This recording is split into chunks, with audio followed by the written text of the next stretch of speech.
Hello दोस्तों, मेरे YouTube channel पर आपका स्वागत है। तो चलिए कहानी शुरू करते हैं। और कहानी अच्छी लगे तो प्लीज़ चैनल को सब्सक्राइब कीजिएगा।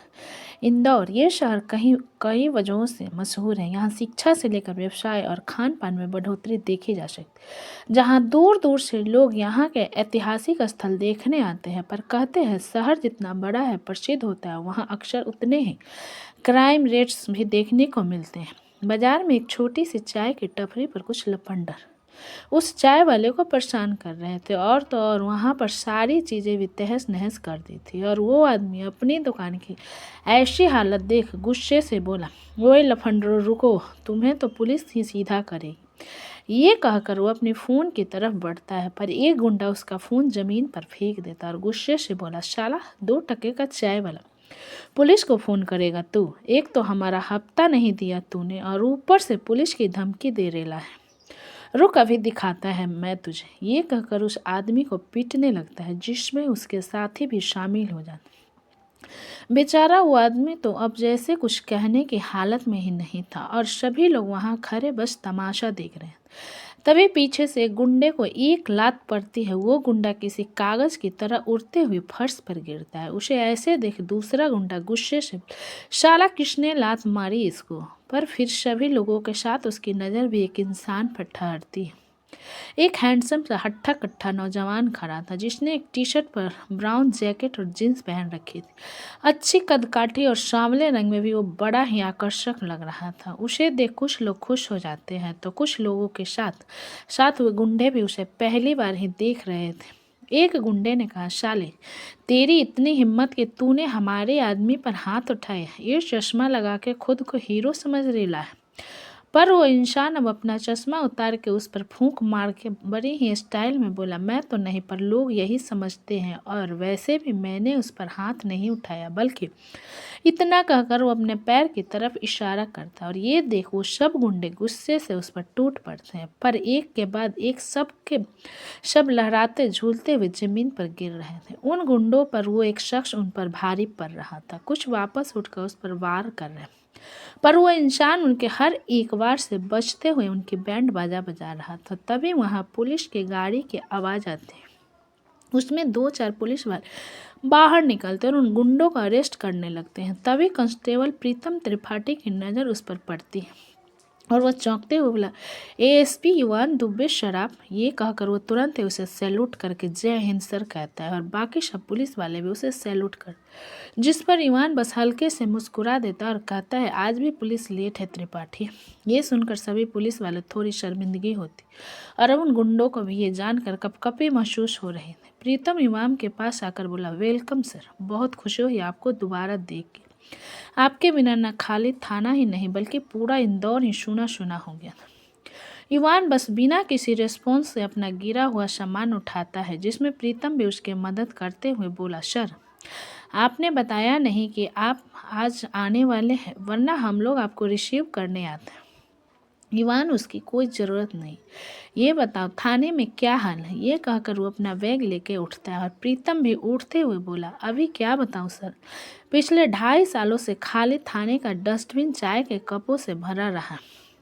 नए साहब को अपनी चाय से फुर्सत होगी तब तो वह काम पर ध्यान देंगे। और फिर त्रिपाठी अपना मुंह बना लेता है। पर युवान की आंखें थोड़ी गहरी हो जाती हैं। यहाँ एक शांति भरे मोहल्ले में घर था, जिसमें करीब 4 से 5 कमरे थे, जो कि ज़्यादा बड़े भी नहीं थे। उन्हीं में से एक कमरे में एक लड़की हल्के गुलाबी रंग की साड़ी पहनकर तैयार हो रही है।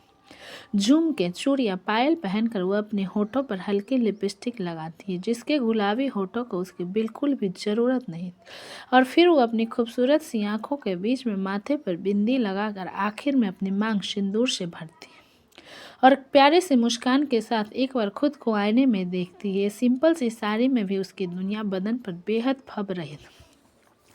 और फिर वो एक तस्वीर उठाकर उसे देखते ही बोली, बहुत इंतजार करवाया है आपने, तरस गया है दिल आपको देखने के लिए। ये कहकर वह तस्वीर को अपने सीने से लगा देती है। तभी एक औरत की आवाज़ आती है, नित्या, अरे ओ नित्या, कहाँ है तू? नित्या जल्दी से वो तस्वीर रख के बोले, आई माँ। ये कहकर वो सीढ़ियाँ से भागते हुए नीचे आती है। वहाँ खड़ी करीब एक 55 वर्षीय औरत ने कहा, बेटा आज ये इतना सारा नाश्ता किस लिए बनाया है तूने? नित्या धीरे से बोली, माँ आज वो आ रहे हैं। ये सुनकर वो औरत चौंक कर बोली, अरे हाँ, ये मैं कैसे भूल गई, आज तो मेरा यूवी आ रहा है, वो भी पूरे 2 सालों बाद। तभी वहाँ एक लड़की आते हुए बोली, 2 नहीं 2.5 साल कहिए चाची। वो दोनों उसकी तरफ देखती है। उनकी नई पड़ोसन काजल थी। उसने कहा, तुषी मैडम को देखो तो जरा, कितनी चमक रही है आज ये, बाय गॉड, आज पहली बार मैं इनके चेहरे पर ऐसी चमक देख। अब तो यूवी पाई साहब से मिलना पड़ेगा।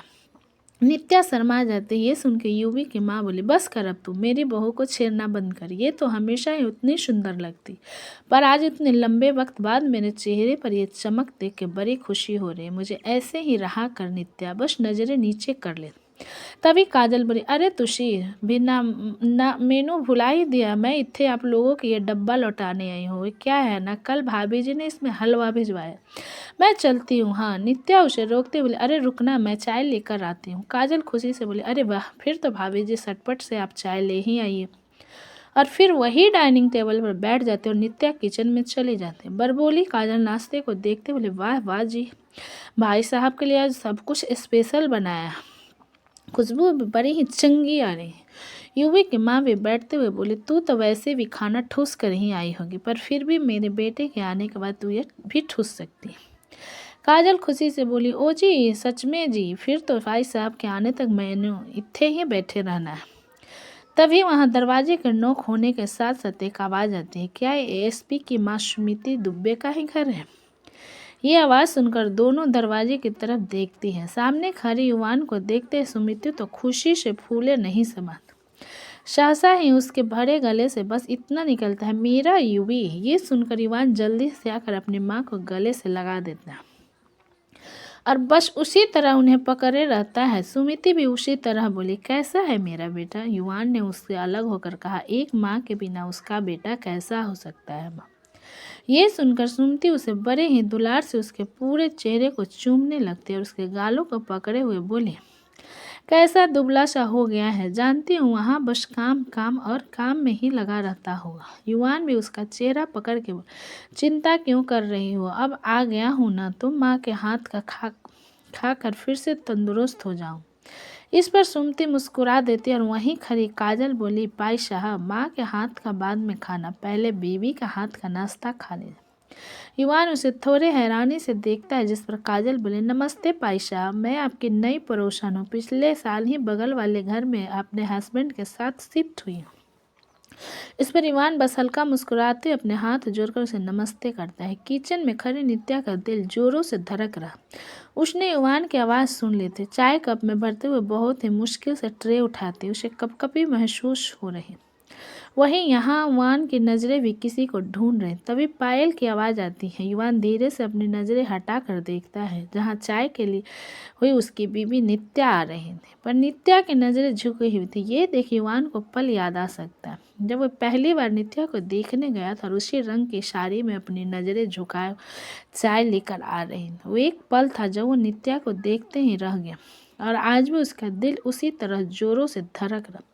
नित्या अब भी उतनी ही खूबसूरत थी, लेकिन ये आज उस कल की तरह नहीं था। अब सब कुछ बदल चुका था। ईवान अपनी नज़रें हटा लेता और नित्या वहाँ आकर उसकी तरफ चाय बढ़ा। बस उसी पल वो आदमी नज़रें उठाकर ईवान को देखते और बस अपने पति को देखते ही रह जाता। उसकी आंखों में ईवान भी उसके आंसुओं को साफ देख पा रहा था, लेकिन उसे देखकर नित्या कितनी खुश थी ये सिर्फ वही जानती। ये पल उसे अपने उसी पल की तरह लग रहा था जब ईवान उसे देखने आया था। उस दिन उसके चेहरे पर मायूसी थी, पर चाय देते वक्त उसने एक नज़र ईवान को देखा था। तब उसकी खुशी का ठिकाना न था। वो इतनी क्यों खुश थी ये तो सिर्फ वही जानती है। उस दिन ईवान ने बड़े प्यार से एक कप उठा लिया था, पर आज वो अपनी नज़रें फेर के बोला, माँ लंबा सफ़र था, थोड़ा थक गया हूँ, इसलिए फ्रेश होने जा रहा हूँ।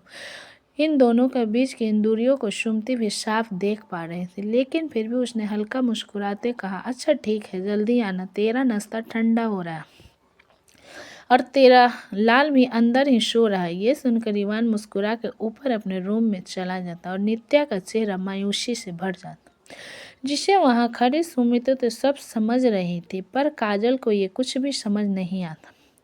यहाँ युवान अपने रूम में आता और एक गहरी सांस लेकर बोला, 4 साल हो गए हैं शादी को, पर मैडम अब भी वैसे ही हैं। पर I am sorry Mrs Dubey, तुम्हारी उस गलती को मैं ऐसे ही माफ़ नहीं कर सकता। और फिर उसकी नज़र बेड पर सोए हुए अपने बेटे पर पड़ती। वो अब 3 साल का हो चुका था, जो कि बस एक निक्कर में सोया हुआ था, जिस पर युवान के चेहरे पर हंसी आ जाती है, क्योंकि वह खुद भी उसी तरह शर्टलेस सोता था। और फिर वह उसके पास आकर उसके मासूम से चेहरे को चूम लेता और वहीं बैठकर जी भर के उसे निहारता है। आखिर वो सिर्फ 6 महीने का ही था जब उसे छोड़ कर गया था और बस कभी कभार उसे वीडियो कॉल पर देख लिया करता था। कुछ देर इसी तरह उसे निहारने के बाद वो वॉशरूम में चला जाता है। रूम में अपने बेटे को प्यारे से देखने के बाद युवान वॉशरूम चला जाता है और फिर वो जब बस एक टॉवेल लपेटे वॉशरूम में आता है तो वहाँ पर बेड खाली था और फिर वहाँ आईने में देखते हुए दूसरे तौलिए से अपने बाल सुखाने लगता है। तभी वहाँ नाश्ता लेकर नित्या भी आ जाती है और युवान को ऐसे देख उसके चेहरे पर लालिमा छा जाती है, जिसे युवान भी आईने से देख रहा था। नित्या नाश्ता टेबल पर रखते हुए, आपका नाश्ता?" इस पर युवान ने रूखेपन से, "किसने कहा लाने को?" आज भी अपने पति का वही प्रताप देखकर नित्या धीरे से बोली, "वो माँ ने कहा कि आप काफ़ी देर से नीचे नहीं आए तो मैं आपका नाश्ता रूम में ही ले जाऊँ।" युवान बेड पर टॉवल फेंकते हुए बोला, "अच्छा, क्या तुम्हें घड़ी में टाइम देखने आता भी है कि कितनी बज गई है? इस वक्त मैं ये नाश्ता करूँगा जो कि सुबह से बना हुआ है।" ये सुनकर नित्या को काफ़ी बुरा लगता है। युवान के आने की खुशी में उसने नाश्ता लेट ही बनाया था ताकि ठंडा न हो, और कितने प्यार से बनाया था, वो भी सब उसकी पसंद का। और आज उसने उसकी पसंद की ही साड़ी पहनकर तैयार हुई थी, जिसमें एक बार भी युवान ने उसे प्यार से नहीं देखा था। ये सब सोच के उसकी आंखों में पानी साफ झलकने लगा, जिन्हें देख युवान अपनी नज़रें घुमा देता है। इन आंसुओं की वजह से वो खुद था, जिन्हें वो नहीं देखना चाहता था। फिर बस अपनी शर्ट पहनते हुए शक्ति से बोला, "अब यहाँ खड़ी खड़ी मुझे देखना बंद करो और जाकर माँ से कहो कढ़ी चावल बना दे।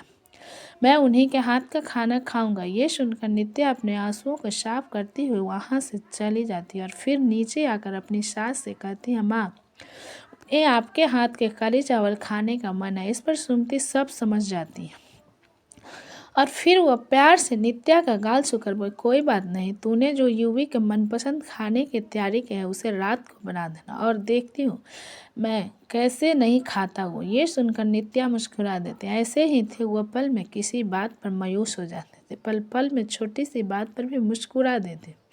उसने कहा, "माँ, मैं कियान को देख के आती हूँ, पता नहीं कहाँ चला गया है शैतान।" इस पर सुमति बोली, "अरे उसे तो काजल लेके गई है।" नित्या, "क्या? वो तो नहाया भी नहीं है, मैं उसे लेकर आती हूँ।" और फिर वो चली जाती। यहाँ युवान ने पूरी प्लेट नाश्ता खत्म कर दिया था, आखिर इतना टेस्टी जो बना था, जिस वजह से उसकी आंख लग जाती। और खाने के टाइम पर जब वो नहीं आता तो नित्या उसे बुलाने आती है, पर उसे ऐसे सोता देख उसे उठाना सही नहीं सब। इतने लंबे सफ़र में वो थक गया भी था, इसलिए वापस जाने को होती है, पर फिर उसे नाश्ते की खाली प्लेट दिख, जिसे वह हैरानी से देखते और फिर वह डस्टबिन में देखती है कि कहीं युवान ने खाना फेंक तो नहीं दिया, लेकिन डस्टबिन में बस थोड़ा बहुत रूम का ही कचरा था। ये देख उसके चेहरे पर मुस्कान बिखर जाती और फिर युवान की नींद सीधा डिनर के टाइम पर ही खुलती। वह अंगड़ाई लेते हुए नीचे आता है, उसके हाथ में अपना बैग भी था, जहाँ वो कियान को अकेले अकेले अपनी टॉय गन से खेलते हुए देखता है और फिर उसे ऐसे ही देखते देखते वहीं आखिरी सीढ़ी पर बैठ जाता है। उसे ऐसे देख लग रहा था मानो अपने बचपन को दोबारा जी रहा। तभी वहाँ कियान का खाना लाते हुए नित्या आते हैं और उसके पास आकर, "बहुत हो गया, क्यों? बहुत खेल लिया, चलो अपना खाना खाओ।" पर खाने को देख के कियान भाग जाता है, जिस पर नित्या उसके पीछे भागते हुए बोली, "बदमाश, रुक तू, हर बार इसी तरह नखरे शुरू हो जाते हैं, शैतान के।" पर कियान अपनी मम्मा को परेशान करने वाले मूड में था और वो जाकर अपने पापा के पीछे छुप जाता। उसे ऐसे देख नित्या वहीं रुक जाती है। वहीं युवान की नज़रें भी नित्या पर थी। नित्या अपनी नज़रें झुका लेती और युवान पीछे से कियान को उठाकर अपनी गोद में बिठा दे और बहुत ही धीरे से वह कियान के चेहरे पर पंच मारते हुए बोला, "नॉटी बॉय, खाना क्यों नहीं खाना?" हम इस पर कियान बस मासूमी सी शक्ल बनाकर नाम है वो अपनी मुंडी हिला देता है, जैसे उसे खाना नहीं पसंद। जिस पर ईवान बोला, "तो ये बात है, कोई ना, मैं जो चॉकलेट्स और कैंडी लाया उसे डॉगी को दे देता हूँ।" इस पर कियान ने तोतली सी आवाज़ में कहा, मुझे भी तो चॉकलेट चाहिए। युवान उसे उठाकर ले जाते हुए बोला, तो फिर पहले तुम अपना खाना खाना पड़ेगा, उसके बाद ही चॉकलेट के बारे में सोचना। ओके। ये कहकर वो उसे सोफे पर बैठा देता है। उसे शांति से बैठे देख नित्या मुस्कुराने के युवान को देखती और न आकर कियान को खाना खिलाती। तभी वहाँ सुमति आकर बोले, अरे युवी बेटा, अब उठा है, तो सुबह से कुछ नहीं खाया है, चल आप बैठ, मैं खाना लगाती हूँ। युवान उसे पकड़ के सोफे पर बिठाते हुए बोला, एसएसपी दुबे की अम्मा, सिट हियर, कुछ दिखाना है सुमति। क्या दिखाना है युवी, बाद में बता देना, तो सुबह से भूखा है, पहले मुझे खाना लगाने दीवान। वो सब बाद में, पहले आप ये देखो। ये कहकर अपना बैग लाकर उसमें से एक पैकेट निकालता और उसे अपनी माँ के हाथों में देते हुए बोला, खोलो इसे। सुमति बिना किसी सवाल जवाब के वो पैकेट खोलती है जिसमें एक चमचमाती साड़ी थी। उसे देखो खुशी से बोली, ये मेरे लिए है, कितनी सुंदर साड़ी है, पर ये तो महंगी होगी। युवान, इतना काय को सोचना, आपको पसंद आई ना, इतना काफ़ी है। नित्या भी उन्हें मुस्कुराते हुए देख रहे थे और फिर युवान और भी गिफ्ट निकालते हुए बोला, आपको पोते के लिए, खोलो। ये सुनकर सुमति वो पैकेट्स खोलते जिससे कियान के कपड़े और कार्ड निकलते। ये देख सुमति के साथ साथ नित्या भी खुश हो जाती है। सुमति वो सब कियान को दिखाते हुए बोली, ये देख क्यों, तेरा पापा तेरे लिए क्या लेकर आया है। अपनी कार को देख कियान भी खिलखिलाकर उठकर अपनी कार ले लेता और उसे फर्श पर चलाने लगते। ये देख सभी खुशी से उसे देखते हैं और फिर युवान एक आखिरी गिफ्ट निकाल कर अपनी माँ को देते हुए बोला, ये कृषा की ड्रेस है, वैसे अब आ कब रही है माँ। सुमति ने कहा, उसका क्या है, वो तो यही है, तेरी तरह दूर नहीं गई है, कभी भी आती जाती रहती है, और जब उसे पता चलेगा कि उसके युवे भैया आ गए हैं तो भाग कर आ जाएगी। वो युवान ने भी खुशी से कहा, हाँ माँ, अब बस वो बंदरिया आ जाए, बड़ा मिस किया है मैंने उसे। पर फिर सुमति एक नज़र नित्या को देख के बोली, वैसे युवी, तूने नित्या का तोहफा नहीं दिखाया, ऐसा क्या खास लेकर आया है तो उसके लिए। युवान अपनी नज़र चुराते हुए, वो मैंने सोचा बाद में खरीद लूँगा, पर फिर भूल गया, इसलिए नहीं ले पाया, मुझे भूख लग रही है माँ। सुमति ने कहा, भूल गया युवी, तो बीच में ही नित्या उनका हाथ पकड़ के रोकते हुए बोली, चलिए ना माँ, खाना लगाते हैं, काफ़ी टाइम हो गया है। ये कहकर उन्हें अपने साथ किचन में ले जाती है। थोड़ी ही देर बाद युवान बाहर टहल के अपने रूम में आता है, जहाँ बेड पर पहले से ही नित्या क्यू को लेकर सोई हुई थी। साइड में थोड़ी सी जगह खाली थी, परिवार दरवाज़ा बंद करके नीचे फर्श पे अपने लिए मैट बिछाता है और शर्टलेस होकर सो जाता। अगले दिन सुबह जब नित्या की नींद खुलती है तो देखती है कि युवान नीचे सोया। ये इंसान अब भी नहीं बदला था और ये सोचकर उसे बहुत बुरा लगता। वो उठकर बाथरूम में चली जाती है। यहाँ कियान भी आज जल्दी उठ चुका था। वो बेड से उतरता है तो नीचे सो रहे युवान को देखता है। उसे ऐसे सोना काफ़ी इंटरेस्टिंग लग रहा था, इसलिए वो भी जाकर अपने पापा के सीने पर सर रख के उसके ऊपर ही सो जाता है। जिससे युवान को अपने ऊपर कुछ महसूस होता है तो वो अपनी आंखें मसलते हुए खोलता है और देखता है कि उसके ऊपर कियान सो रहा था। उसे ये सोच के खुशी होती है कि कियान से दूर रहने के बाद भी उसके इतने करीब है, और फिर वह उसके सर पे हाथ फेर के उसकी पीठ थपथपा देता और अपनी आंखें बंद कर ले। थोड़ी देर बाद जब नित्या नहा कर गीले बालों में आती है तो वहाँ सो रहे दोनों बाप बेटे पर उसकी नज़र पर, जिन्हें ऐसे देखकर उसके चेहरे पर मुस्कान खिला। फिर वो तैयार होने लगती है, जिसकी चूड़ियों की खनखनाती आवाज़ से एक बार फिर युवान की आँख खुल जाती और उसकी नज़र तैयार हो रही अपनी बीवी पर पड़ती है, जिसके बाल आगे कंधे पर थे। ब्लाउज का नेक डीप होने की वजह से पानी की बूंदें उसकी दूधिया पीठ पर फिसल रही थी। युवान की नज़र तब हटती है जब वो अपने बाल पीछे झटकती है। ये सब युवान के लिए काफ़ी मुश्किल था, पर वो खुद को कंट्रोल में रखना जानता था। नित्या बाहर चली जाती है, तब जाके युवान एक गहरी सांस लेता है। नीचे दोनों सास बहू मिलकर नाश्ता बना रही थी, जहाँ सुमति ने पूछा, वैसे बेटा क्यों को स्कूल कब भेजना है। नित्या, हाँ मैं भी वही सोच रही थी, अब तो न्यू एडमिशन भी स्टार्ट हो गए और उस शैतान की शैतानियाँ भी बढ़ गई, इसलिए उसके लिए यही ठीक रहे। वहाँ अब तक युवान भी रेडी होकर आ चुका और उसने ये सुन लिया था। तभी सुमति की नज़र उस पर पड़ती है तो हैरानी से बोले, अरे युवी, तू वो भी वर्दी में कहाँ जा रहा है। तो युवान, क्या मैं वर्दी में हूँ तो जाहिर सी बात है कि पुलिस स्टेशन ही जा रहा हूँ। सुमति, यहाँ पर आज क्यों जा रहा है, कल ही तो मुंबई से आया है और इतनी जल्दी तो अपनी ड्यूटी पर भी लग गया। ईवान, माँ कल पूरा दिन था ना मैं यहाँ, वैसे भी आज मेरा जाना जरूरी है, देखना है कि वहाँ क्या हाल हो रखा है।